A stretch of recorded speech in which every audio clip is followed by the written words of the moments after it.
So, welcome to Ignite Goat Mentality. I am your Marine Corps veteran, Dr. Karen Walker. And I am your Navy veteran, Sharman Jacobs, retired Right. lieutenant commander Our type. proud Navy vet over here. So tonight's topic we are talking about is right up your alley, Charmin. It's about becoming a lifelong learner and constant improver. Mm, This like really made me think of you actually because I feel like every time we talk, you're always giving me some great information about something you read or something you've been a part of. Just like constant self-development. It's really inspiring. So number yeah, I one, think, I really want to know about you is where do you get your passion for learning? wow. I think when you stop learning, like so I believe that we're put here to grow. And if I don't grow in knowledge, like what else, I think I'm gonna be left behind, right? So, like for instance, AI. A lot of people were talking about the negativity part of AI. Well, we already know that if they put it in sci-fi, they're already thinking about it. Sci-fi, we talked about it with iRobot with Will Smith, right? So you have the good and the bad, like the polarization. So I want to be an early adapter. So I want to learn so I can help others learn that aren't the early adapters. So I think I just get my passion from learning because it's exciting, right? To learn a new concept or just and to be able to share it too. Like I don't just Right. learn, like you say, I don't learn from me. I learn because I want to help others that may not be in some of the spaces that I'm in where I'm getting some of this knowledge, Right. right? I, Yeah, I'm no, I'm I an like information sharer, not an I information hoarder. information Like, hoarder. No, I like that. I like how you said, being an early adapter because that's so important in like the curvature of change, right? Being able to kind of jump on board and be innovative in that way. Because a lot of people kind of like dig in and they're like, no, it's the way we've always done it. I can't change. But yeah, and I think, it was remember the big back computers that came around when we were serving? It was in the early 90s or like mid 90s when they yeah, introduced MS-DOS and we had to we were doing program work and it was like so antiquated for us to be able to print one letter, but we were so happy that we had a backspace instead of correction tape, right? But the Chiefs E7s didn't want to they wanted to go back to the green logbook of way of doing things and paper no we pencil, needed to adapt, right? because technology can help us be more effective and more efficient in what we do. So hey, Sure. who wouldn't want that? Right. No, absolutely. I think you gave me a good memory too of like the military actually was like my first email address, I think. That's how much like stuff advances. So, um, all right. So I think for me, my passion for learning, I mean, I have to go all the way back to the roots. So I think definitely my parents.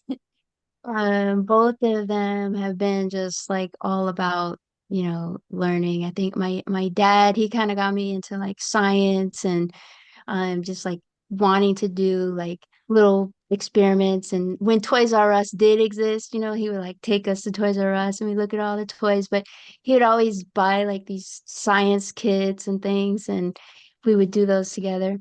And for my mom, I mean, she's always like read to us since we were little, and reading and writing has been like such a big thing for my mom, like doing like creative stories, little short stories and stuff. So I think I just got that from my parents, like wanting to constantly just, be creative and learn something new and like challenge myself. So And you just definitely, jogged the memory. You just jogged the oh, did whole I? Yeah. memory. You did. My mom was when Head Start first started, Oh, like wow. came around. She was a Head Start teacher. And so, she's no longer with us. She's on the other side of greatness. And so that really, when you said your foundation, your parents, and I have to say that my parents too instilled learning in me as well.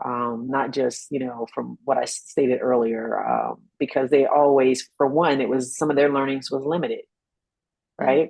But that's a conversation for another day. So they always wanted to, when you know better, you do better.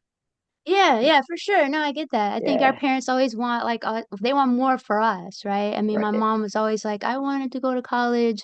Like that's still like one of her dreams, and like I'm always like, Mom, we're gonna get you in a college class. Like still, I know. So I think like our parents always want more for us. So I can Definitely. see that. So number two is, can you share an example of a challenging learning experience that you've had? I mean, I was thinking about military stuff here, but I don't know if that helps you to put it into. I'm trying to think of the like. Let me just say this. I'm gonna say this, and then you'll say what you're gonna say, and then maybe something else will spark. But the most challenging learning experience for me was probably learning the history of art. Hmm. I had no Yeah. interest in learning the history of art. Right. I didn't because my mindset wasn't on the value of broadening my learning about the history and art and how it was relevant to these gen ed courses that I had to take in college. Yeah. So the challenging part and the reason why I classify it as challenging because I got an F in it, I had to go to summer school. So Oh man. I Yes. mean so I can't think of No, I mean that any. sticks with you. Like Yeah, those yeah. challenging things like stick with you because like it's just like kind of that thorn, like, oh, why? And I think for me, I think when you said that, it was like calculus for me. It's like, why do you even need that in life? But I know there's like, probably astronauts and like super scientists Statistician. that invent things for us, and they would probably be laughing at me right now, like, you use calculus every day. But yeah, for me it was like calculus. That was just the roughest. And from a military example was I was going to talk about the Marine Corps martial arts program. Yeah. Well, the Marine Corps decided, to start a martial arts program. They used to always teach hand-to-hand combat, but they started a martial arts program, and they kind of just mixed like every martial arts together and then like gave it to us. So, and then, put a bunch of like E4s in charge of it. So it became like a crazy festival of pain. So I think, I mean, I learned a lot of great techniques, like as far as grappling and, you know, how to fight, like when people have weapons, things like that. I think were really great. But just Some the life skills. training, yes, the training was brutal. I'll put it that way. I Very can difficult. imagine your mild and meek self really going. I would have loved to have been a part of your platoon, if they called them platoons that Sure. went through that. Yeah, Just so very I could like intense. I could anyway. Yeah.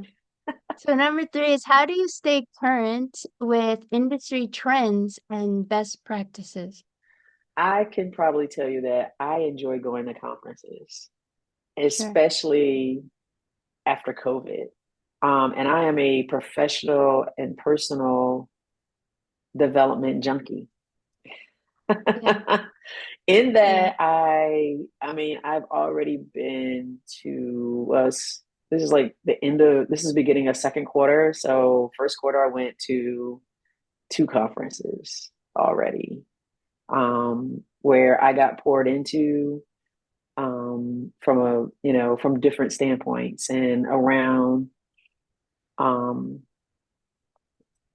industry leaders in certain spaces like finance, for instance, people that Oh, nice. capital ventures, as well as some of the like newsletters. Like you can like newsletters are free unless you're paying for Dan Kennedy's paid newsletter, the BS newsletter. Right. But there's like people in order to get on their email list, I've signed up for a lot of newsletters as well as following folks on the social media platforms, looking at some of their Definitely. articles that they've written in the different industries or subject areas that I want to again increase my knowledge. So I'm like, all right, I'm gonna do a deep dive into this. So I'm like Right. geeking out on oh Geeking out. like SEO or what SEO do I need to put out Right. if I'm getting ready to launch a book, right? Sure. So yeah, Yeah, stuff I like think that. like you have to be careful though. I mean, in terms of, staying current in your industry because there's people who like want to get in the industry and they're just kind of putting stuff out there and it may not be actually best practices or it may not even be from experience. It's just like flooding it, with Oh yeah, content definitely, maybe. definitely. Credible folks that have Exactly. been, in the industry like for Mhm. a while, or I've seen them grow, right? I've seen from where they start and where they're at and the impact that they're making and they're serving with, with they're leading with their heart, right? Right. So yeah. Well, I think that if anything, conferences is a great idea. They also have things called the trades or journals, you know, um, Hmm. professional journals for your field. But like you said, social media, stalk the people who are the top in your industry. I mean, that's Yeah. like, not like go to their house or anything. I just mean like kind of cyber stalking. Like, just see what they're putting out, see what things they go to, where do they attend, who are they following, right? Because if you want to learn from the best, you got to kind of watch the best and see what they're doing. Yeah. I have this Definitely. saying that, like you got to be in the room because if you're in the room or you in close proximity with others that are far ahead of you, you never know if you have a conversation, right? Like you never Yeah, know if there's going to sure. be a conversation that had you bump into them while you're using the restroom on a bathroom break or getting coffee or whatever, and that's when you shoot your shot, right? That's when you like, you find some commonality, but you strike up a conversation. But anyway. Right. So the last question here is, how do you measure success for your process improvement? So if you're working and learning and trying to improve yourself constantly in life or in your work, how do you know that you're actually making progress? How do you measure that? Hmm. That was this one out of all the questions, Karen, Dr. Walker. Right. And really was like, how do you Well, measure success for process yeah. improvement? Well, Well, you know what? process improvement, right? Yeah, keeping the score, right? But process improvement, I think of is circular, right? It's 360, Right. right? So you're, plan, do, check, act, right? So if I'm like,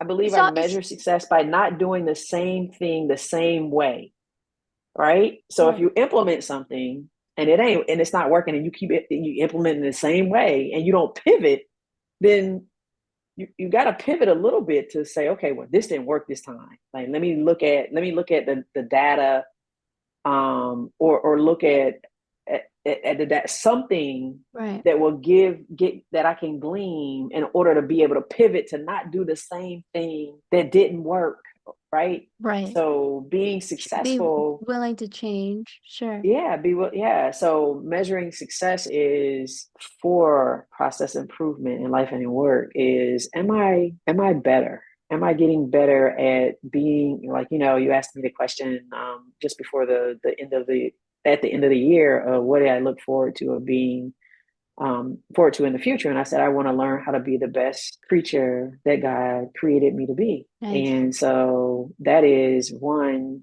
learning how to express my emotions, right? And not on the wheel of the short wheel of emotions, right? There's the short things that we know of. There's so many other adjectives that we can Right. express ourselves, but we don't. I know for me, I have never expressed myself that way. So now I'm constantly looking at the emotional wheel in order to express myself because I want to Yeah. be able to articulate and I use love I that. statements, right? I'm And gonna see use if I can I put it up statements for and us, the me emotion statements, wheel. right? Yeah. Because we like, oh, I feel bad, I'm hurt, I feel sad. We have those core ones that we grow up learning. So for me, I'm ever evolving on trying to be the best person that I can be, whether it's professionally or personally, and not doing the same thing that didn't work before. Learning Right. how to pivot and being okay with getting that constructive criticism Sure. to say it's okay if it didn't work. Well, are you really enjoying it anymore? Right? Yeah. And being But okay with and that. that So that's the key, I think, when we talk about metrics is always like you have to be able to measure where you are if you want to know where you're going. So it's like Exactly. first taking that baseline, and a lot of people forget that. They just like trying to see like, man, I want to be better. I want to be this person. I want to be that person. I want to have all these great things. But it's like you forget to take that baseline measure. Like I started here, you know what I mean? Right. And I think how you measure success is that kind of in between, how far you actually moved. They say, how far did you move the needle? But how far have you actually grown? And being able to have the benchmarks to measure that in whatever area you say and you determine and you define success to be. So those are really important to be able to build tools that do that. So I think that we're continuing to strive and feed you guys, on the regular of how to ignite your goat mentality. And if you want to Because find out more, oh, that's right. That's right. Because if you don't use no, it, you'll you lose it. will lose it. That's right. If you want to find out more, you can find us on our social media pages and YouTube at Dr. Karen Walker Official or Success After Discharge. And we'll Yeah. see you again soon. Thanks. Have a great one.